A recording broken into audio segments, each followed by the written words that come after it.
Recibiendo ahora en Estudios Vale a Ignacio Munyo, el economista Ignacio Munyo, director ejecutivo de Ceres. Nacho, ¿qué tal? ¿Cómo te va? ¿Qué tal, Daniel? ¿Qué tal, Valeria? Un Bienvenido. placer estar acá. Igualmente para nosotros.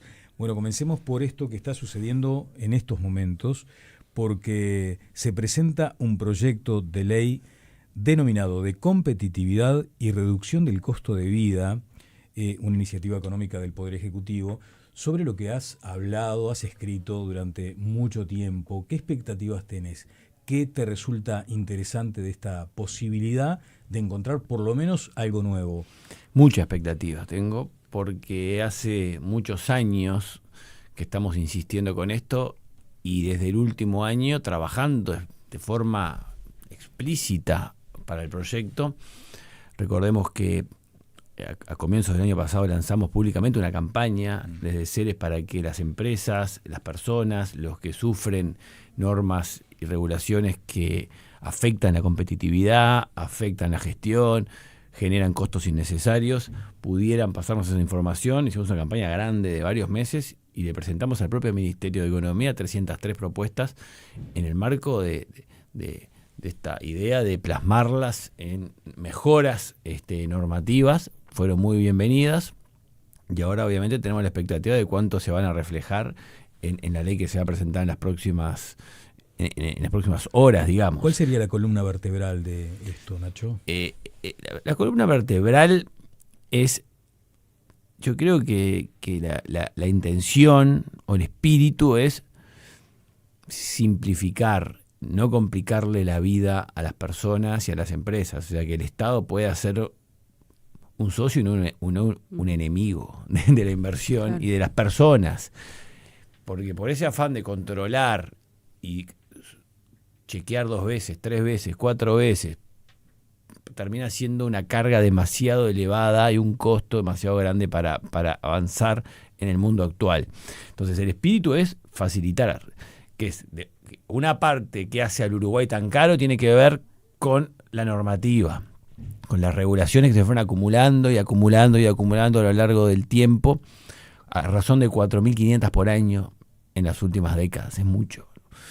Estamos en niveles europeos de regulación cuando Europa está atrapada, ahorcada en la regulación. En ese marco es que el gobierno, desde el primer día de asumir, incluso en la campaña, hablaba de esto y se va a estar plasmando en las próximas horas. La expectativa para nosotros es muy grande, más aún cuando hemos visto públicamente que el propio ministro de Economía estuvo en las últimas horas, en los últimos días, en París, en la sede de la OCDE, presentando la propia ley, los lineamientos principales, porque creo que es muy buena la idea de avanzar hacia los estándares que plantea en materia de competitividad y competencia la OCDE, porque la gente cuando se suena a OCDE habla y cree que estamos hablando de temas fiscales y temas tributarios. No, de ninguna manera. Ese es un capítulo en 24, uno en 24. Otro de esos 24 es políticas de competitividad y competencia. Bueno, ahí Uruguay tiene mucho para hacer y en la buena línea, en la línea de simplificarle, es muy buena noticia que se haya ido a París, que se haya presentado en el marco de dar señales de acercamiento y que ahora cuando se presente públicamente en el Uruguay ya esté en algún sentido incorporando estos comentarios, porque en el fondo se comenta, se dice, pero ¿por qué no mejoras esto? ¿Por qué no mejoras esto? Porque mira que en estos países ha funcionado mejor, que son más competitivos que el Uruguay. Entonces yo creo que hay sentido común, una buena práctica lo que se hizo, lo cual saludo con mucha efusividad que se haya avanzado por ese camino. Al mismo tiempo, la viceministra, la vicecanciller Zuccasi, ha dicho públicamente también que en esta misma ley se incorporan varios aspectos que están dentro de las exigencias del Transpacífico, del Acuerdo Transpacífico que Uruguay solicitó su ingreso a fines del 2022 y que a fines del año pasado nos dieron luz verde, nos abrieron la puerta a un acuerdo que reúne a 600 millones de consumidores, que está liderado por Japón, podemos decir, por la principal potencia, y que son mercados tremendamente atractivos para ingresar, pero que ya funciona y que tiene normas de juego que están claras, establecidas fundamentalmente en lo que es las compras públicas, el relacionamiento del Estado. Mucho de eso Uruguay no las cumple, ahí se va a intentar en esta ley avanzar para alinear la normativa uruguaya a lo que exige el Transpacífico y por lo tanto poder tener el check y poder ingresar, lo cual es muy importante lo que tenemos por delante y vamos a conocer en las próximas horas. Sí, y también el concepto, porque vos hablabas, estabas destacando lo de la ley de competitividad y reducción del costo de vida. Es lo que acompaña también después. Que vos decías, a la gente le resulta un poco ajeno a veces escuchar, como decías vos, hablar de la OCDE y otras cosas. Competitividad puede repercutir en algunos sectores, pero después, claro, está ese concepto de reducción del costo de vida que se incluye también en estos anuncios. Que son dos caras de la misma moneda. O sea, el costo de vida es alto porque no es competitivo. Exacto. El producir en el Uruguay y el importar productos y todas las trancas que existen. Y muchas cosas que no están en la ley de competitividad, que ahí hay que tener un poquito de cuidado. No hay que hacerse demasiadas ilusiones de la reducción del costo de vida. Antes se llamaba Ley de Competitividad e Innovación, cambió de nombre, ¿no? O sea, ¿se acuerdan? O sea, ahora se llama Ley de Competitividad y Costo de Vida, ¿no? Me parece que es importante. Lo que sí tengamos claro, que hay un componente enorme que explica por qué es tan alto el costo de vida del Uruguay, que es el tamaño del Estado. Y ese tamaño del Estado determina que haya una carga impositiva muy elevada, y eso es gran responsable del costo de vida, que haya tarifas públicas de combustibles muy elevados, tarifa de la energía eléctrica muy elevada, en parte porque financian, que haya tasas de interés muy elevadas del Banco República para las pequeñas y medianas empresas, porque eso no se habla, siempre se habla de ANCAP, de la UTE y el Banco República, que da ganancias de $500 millones al año para financiar rentas generales y no lo puede hacer para reducir el costo del acceso al financiamiento de las pymes. O sea, entonces, atrás del costo de vida de Uruguay hay un Estado que ha crecido muchísimo y no ha resuelto los problemas que tiene que resolver. Entonces, no nos hagamos muchas ilusiones, porque el costo de vida no se va a reducir con esta ley. Puede contribuir, pero hay otros factores muy gordos que son los principales responsables del costo de vida tan alto, que es lo que cuesta mantener al Uruguay, este Estado que ha crecido muchísimo y no ha mejorado en su gestión. ¿Y qué expectativas tenés de que a través de esta iniciativa que se presenta hoy también haya una conexión con la necesaria modernización del mercado del trabajo, por ejemplo? Ninguna, porque ya en su momento, cuando estuvimos reunidos en el Ministerio de Economía varios analistas, se dijo que quedaba por fuera de esta ley todo lo que tiene que ver con la regulación laboral. Esa agenda la está impulsando el Ministerio de Trabajo. Ahí ya se acuerdan que apareció en su momento el tema del despido y los cambios en la regulación del despido. Hay una agenda paralela que impulsa el PIT-CNT. Hoy mismo, dicho sea de paso, en el paro, en la proclama, estuvo presente, se dijo por parte del presidente del PIT-CNT que es esencial avanzar hacia una reducción de la semana laboral en cantidad de horas, manteniendo el mismo salario. En otras palabras, trabajar menos y ganar lo mismo, lo cual obviamente es tremendamente atractivo, ¿no?, para todos los trabajadores. ¿Quién no quiere trabajar menos y ganar lo mismo? No, nadie. Lo que nosotros pensamos que, si estamos hablando de competitividad, y por un lado estamos generando un proyecto de ley que se va a enviar al Parlamento para hacer el Uruguay más competitivo, por otro lado, por el lado de lo laboral, se está haciendo mucho menos competitivo al Uruguay de forma artificial, porque aumentar 20% el costo laboral, como implica esta propuesta del PIT-CNT, en las condiciones actuales del Uruguay, en las condiciones de costos del Uruguay, que no se van a solucionar de un día para el otro, ni con esta ley, ni con varias más que habría que tener en otros aspectos que la ley no incluye, es lapidario para muchas empresas. Pero son agendas paralelas y contradictorias, entonces. Bueno, lucen contradictorias, porque por un lado se busca hacer más competitivo y por otro lado se hace mucho menos competitivo el funcionamiento de las empresas en el Uruguay, con esto de la posibilidad de aumentar tanto, pues estamos hablando de un 20% de aumento del costo laboral de un día para el otro, si esta proclama avanza, ¿no? Ignacio, y también está el concepto de la productividad también ahí, ¿no? ¿Cómo lo observas eso? Porque es uno de los ítems que se pone siempre. Está, que tengamos claro, no es una proclama original del PIT-CNT ni del Ministerio de Trabajo, sino que está presente en muchos países, ¿no? Países que lo han de hecho implementado, como es el caso de Chile. O sea, el gobierno de Boric en Chile lo aprobó por ley y se ha reducido progresivamente la jornada de trabajo diaria. En España, con el gobierno de Sánchez, se está impulsando algo similar. Hay como una cierta moda, entre comillas, de el mundo diciendo, bueno, como la tecnología ha mejorado tanto la productividad, entonces ¿por qué los trabajadores no se llevan parte de esa ganancia, ¿no? O sea, y ahí hay que empezar a ir más fino. Y nosotros fue lo que hicimos, analizando la situación para entender, o sea, cuándo eso es aplicable y cuándo no, porque no todo es igual. Ni todos los sectores son iguales. Ni todos los sectores son iguales, pero ni siquiera el país, por ejemplo, en Uruguay, la productividad, ¿aumentó o cayó? En la última década empeoró. O sea, aumentó más el costo laboral, o sea, la masa salarial aumentó 15% el salario que ganan los empleados que tienen empleo en el Uruguay, contra un 11% que aumentó la producción. Entonces aumentó más el costo laboral que la producción.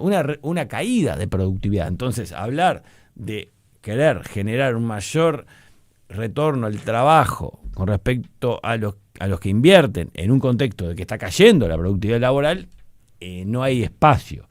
Además, en un contexto en el cual es muy distinto, por ejemplo, en Chile, ¿no? Cuando un gobierno de izquierda como el de Boric, que podría tener cierta similitud con la intención que tenía este gobierno del Uruguay, de hecho se los puso como ejemplo en su momento, ¿no? Al gobierno de Boric.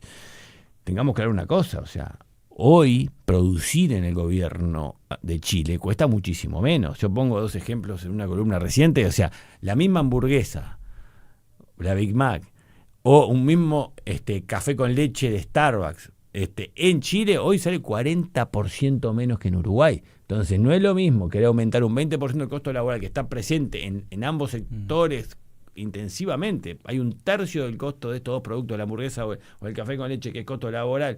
Subirle un 25%, un 20% de eso es distinto cuando estás 40% más barato como está Chile que Uruguay hoy. O sea, Uruguay está caro, en serio. Sí, muy en serio. Ni hablar de los puertos chilenos, que los puertos chilenos nos están llevando carga. O sea, Uruguay está caro por muchos factores, claro. Y muchos de los cuales tienen que ver por el costo laboral.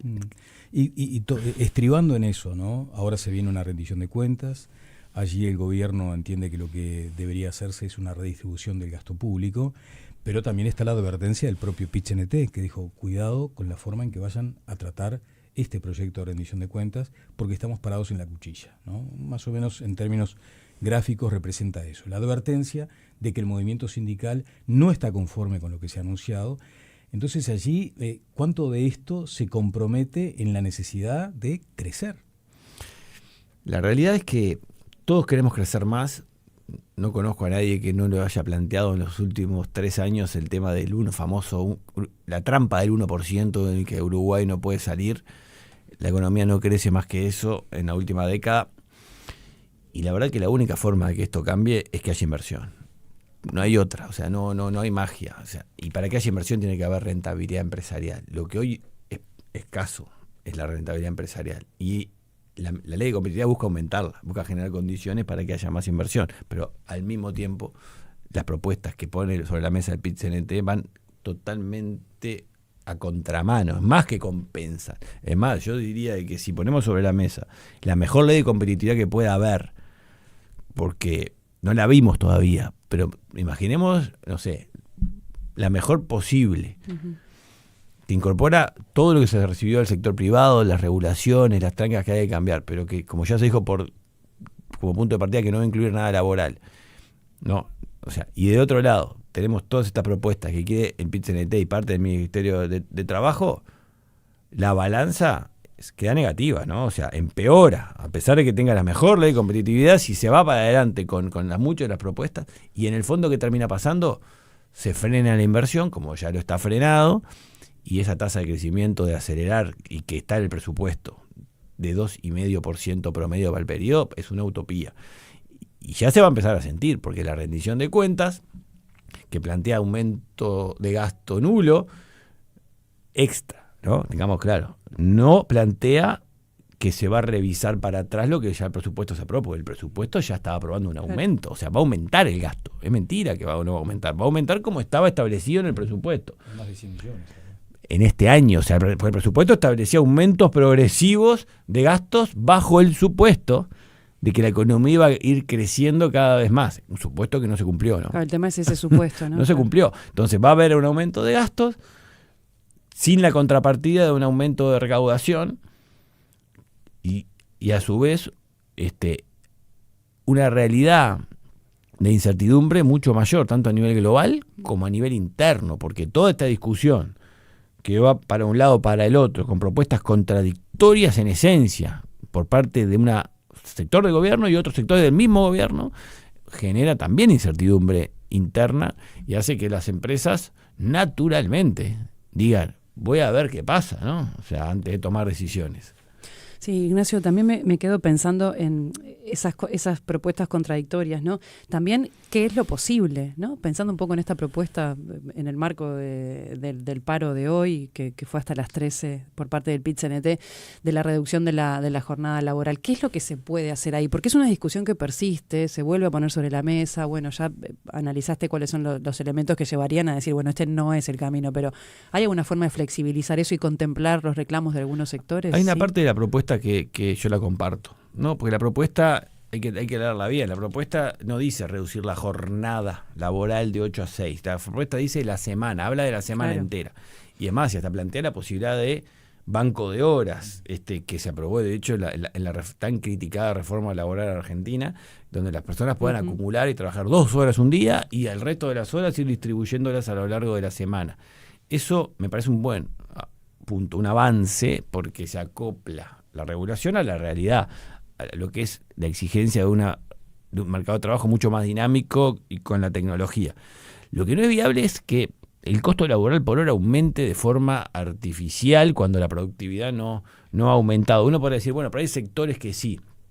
Hay que verlo. Entonces, si hay sectores o empresas que sí, es un tema de la empresa, pero acá se está hablando de una legislación general. Claro. O sea, para todos de forma general, y lo cual es muy peligroso porque va a imponer condiciones de trabajo a empresas que no están en condiciones de hacerlo. Es muy distinto a una empresa que compite con el resto del mundo, con la producción que hace, que una que vende al mercado interno y que va a traducir ese aumento de costos a precios. Y entonces aquello de querer abaratar el Uruguay, olvídense, porque todos los que puedan aumentar el precio en proporción al aumento de este costo que le genera tener que pagar más por el mismo trabajo, lo van a hacer. ¿Quiénes son? Y los que no compiten, ¿no? Los que estamos cautivos de pagar un precio más alto. Pero habría cierta flexibilidad que se puede adoptar de todas maneras. ¿Para quién? Para las empresas. Para las empresas en general. A costa de hacer más caro el Uruguay. O sea, no hay una cuando queremos al mismo tiempo, el gobierno está presentando un proyecto de ley para hacerlo más barato. Entonces hay una contradicción innegable, Nacho, innegable. Aparte, hay una cosa que me quiero aclarar, me parece importante. Cuando se habla de la reducción de la jornada, ¿no? ¿Qué se argumenta? Que si las personas trabajan en promedio 6 horas en la semana en vez de 8, van a tener más tiempo libre, van a tener más salud, se van a enfermar menos, van a estar más con la familia, van a tener un bienestar laboral mejor y van a ser, por ende, más productivos, ¿no? Yo ahí me pregunto, ¿no? ¿No tenemos ya un caso concreto en la salud donde se redujo la jornada de 8 a 6 horas? Y se fueron de un lado para el otro. ¿Y qué pasó? En realidad pasaron de trabajar 8 a 12. Claro. O sea, porque hoy, ¿quién no trabaja 12 horas en la salud? Preguntémonos. De hecho, todas las proclamas de los sindicatos de la salud es porque se trabaja 12 horas. ¿Y por qué lo hace la gente? Y ahí hay que ir al fondo de lo que es la realidad versus la fantasía. ¿Por qué la gente en vez de trabajar 6 horas en la salud trabaja horas? Porque no le da ni para consumir lo que tiene que consumir ni para ahorrar con los sueldos que se pagan por 6 horas. Entonces, todas las ganancias de productividad que la proclama propone no van a estar, porque la gente no va a trabajar 6 horas, va a trabajar 12. Es un debate en loop, además, ¿viste? No termina nunca. Es una fantasía, que es linda de contar, linda de decir, pero muy alejada de la realidad. Sobre hechos un poco más concretos, ¿no? Hay una presión enorme sobre el gasto público, por lo que acabas de mencionar. Por más que sea una rendición que no prevé mayores gastos, sí, todos están presionando porque necesitan cumplir también con aquellas expectativas. Viste que la gente está muy impaciente para que cumplan con el programa, con lo dicho en campaña. Y ahí es donde, me imagino, las autoridades están viendo de dónde sacar para cumplir con eso.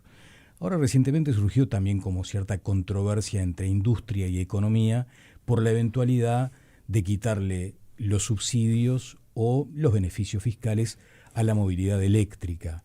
Y el ministro dijo, este mercado ya está maduro. Tomando eso como referencia y como ejemplo, ¿qué riesgos advertís a futuro? Yo siento que esa es una discusión muy válida, que hay que darla. Hay que preguntarse, primero, cuánta plata estamos destinando a ese subsidio en el marco de que no hay recursos, ¿no? Si estamos en una escasez de recursos importante, en el cual hay sectores básicos y esenciales del funcionamiento del Estado que no están recibiendo los recursos que necesitan. Y acá voy a hacer un paréntesis para decirlo, porque si la principal preocupación del Uruguay es la seguridad, y tenemos un Poder Judicial que pidió 100 en el presupuesto y le dieron 6 de cada 100 que pidió, y tiene una tarea que es hoy la principal preocupación, y no tenemos, el gobierno considera que no se le puede dar más que 6 de 100 a la prioridad absoluta de la población y la preocupación más grande, y un Poder Judicial que está colapsado, pero al mismo tiempo, Daniel, estamos gastando recursos en subsidiar autos eléctricos, que quienes usan autos eléctricos, ¿no? Es lo que hay que preguntarse. O sea, los que usan autos eléctricos, estamos hablando de la clase media para arriba, ¿no?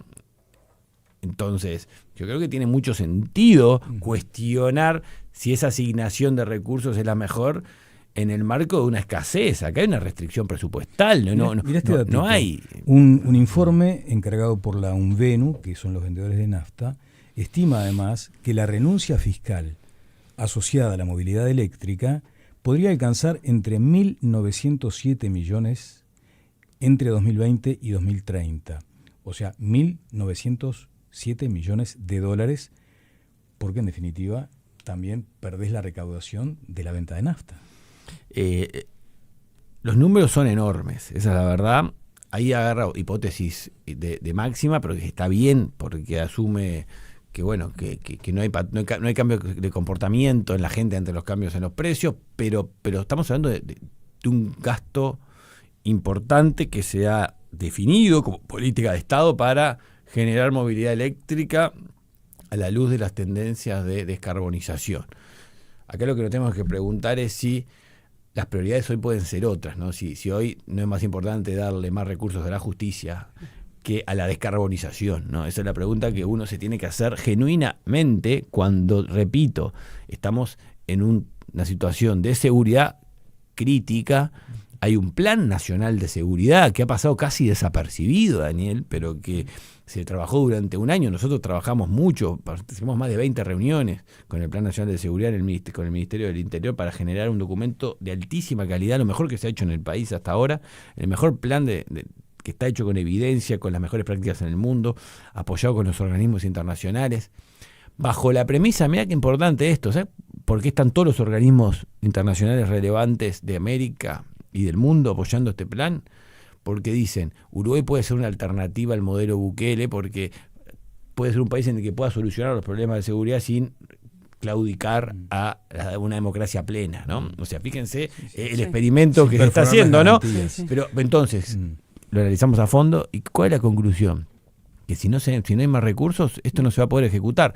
Entonces, ahí aparecen los problemas, ¿no? O sea, porque entonces no estamos dando prioridad a lo más delicado y sí a la descarbonización. Bueno, yo creo que hay razones como para analizar a fondo si este subsidio hay que mantenerlo o no. Mira, Vale, estamos recibiendo aquí en la mesa, así que te vamos a dar como cierta primicia, ¿no? Ya está entre nosotros, aquí en Sarandí, el contenido de este programa, de este proyecto de ley de competitividad y reducción del costo de vida. Trataré de ir muy rápido. Dice, más empleo, más inversión, reducción de precios, menos burocracia a través de reformas microeconómicas para promover menor costo de vida, mayor competitividad. Se habla de las 40 reuniones, de 150 propuestas, 20 reuniones de equipos técnicos. Y me voy rapidito al contenido. Bueno, agilización de trámites, como dijiste, promoción de la competencia, innovación y aceleración de la inversión, facilitación del comercio exterior, se mete de lleno con la burocracia, también con el costo de vida, menos barreras a las competencias, información para el consumidor, después te lo paso y lo vas a tener de primera mano aquí en Sarandí, ¿no? Y Dani, y se mencionan también sectores específicos donde se puede también agilizar determinadas cuestiones en cuanto al agro, a la industria, hasta la salud se menciona, también hace una puntualización de medidas para reducir el costo de vida y facilitar la toma de decisiones en base a tener información de calidad para tomar decisiones, y ahí habla de facilitación de importadores múltiples de un mismo producto, de precio por unidad, distintos aspectos, y también pone un énfasis en las MIPYMES. Claro. ¿No? En esos sectores que también precisan de innovación y aceleración de la inversión, también de la fintech. Sí, ¿no? bueno, exactamente, facilitar financiamientos, desempapelar. Todo lo que escuché, la condición garantista, ¿no? Todo lo que escuché es música para mis oídos, así te lo puedo decir. Porque estímulos sectoriales son años también. Hablando de esto, años y años y años. Ojalá que tenga la profundidad que se necesita, ojalá que pase por el Parlamento, ¿no? Porque esto es un proyecto de ley, y que no se lave en el Parlamento, como ya ha pasado en otras ocasiones. No siempre tiene por qué quedar igual que como llega, ¿no? Y ojalá se pueda avanzar con esto que sin duda es todo lo que se dijo recién, causa de que Uruguay sea un país poco competitivo y caro, pero no es lo único. O sea, esto es una parte importante. Hay otras que tienen que ver con el Estado que no están mencionadas ahí y que digo que tienen que ir por lo menos en la misma dirección. Lo que estamos escuchando, fundamentalmente de la parte laboral, va totalmente contramano de eso, ¿no? Bien, bueno, Ignacio Munyo, director ejecutivo de Ceres, muchas gracias como siempre. Un placer, un gran abrazo para toda la audiencia.